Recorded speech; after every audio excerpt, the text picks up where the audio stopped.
আজ তো মকর সংক্রান্তি বন্ধুরা, আজকে তিলের গচ্চক লাই এইসব না বানালে কি হিন্দুস্তানিদের চলে? তাই জন্য বন্ধুরা আজকে আমি নিয়ে চলে এলাম তিলের গচ্চকের ভিডিও আপনাদের সামনে। এই ধরনের আরও নিত্য নতুন খাবারের ভিডিও পেতে হলে আমাদের চ্যানেলটিকে অবশ্যই সাবস্ক্রাইব করবেন। তো চলুন বন্ধুরা বানানো যাক তিলের গচ্চক। তিলের গচ্চক বানানোর জন্য প্রথমে আমি কাঁচা বাদামটিকে ভালো করে ভেজে নেব। বাদামটা ভাজা হয়ে গেলে তিলটাকে হালকা ব্রাউন করে ভেজে নেব। তিলটা ভাজা হয়ে গেলে এবার একটি পাত্রে বার করে নেব। এবার কড়াইয়ের মধ্যে দিয়ে দেবো জল। জল দেওয়ার পর দিয়ে দেবো শীতের বিখ্যাত খেজুর গুড় দিয়ে ভালো করে পাক তৈরি করে নেব।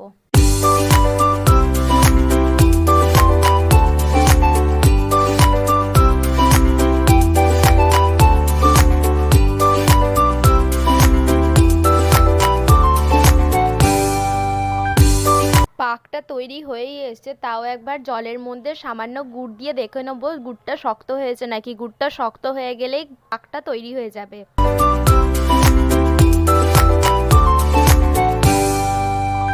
গুড়টা দেখে নিলাম শক্ত হয়ে গেছে, তার মানে পাকটাও তৈরি হয়ে গেছে। এবার পাকের মধ্যে দিয়ে দেবো হালকা ব্রাউন করে ভেজে নেওয়া তিলটা। তিলটা দেয়া হয়ে গেলে ভালো করে পাকের সাথে তিলটা মিক্স করে নেব।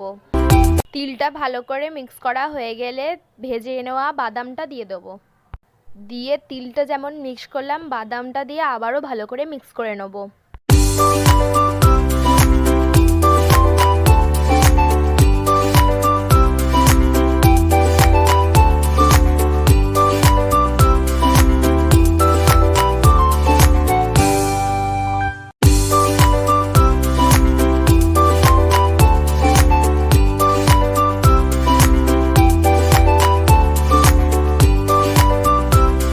তিল আর বাদামটা গুড়ের পাকের সাথে ভালো করে মিক্স করা হয়ে গেলে এবার গোল গোল করে হাত দিয়ে চেপে দেবো।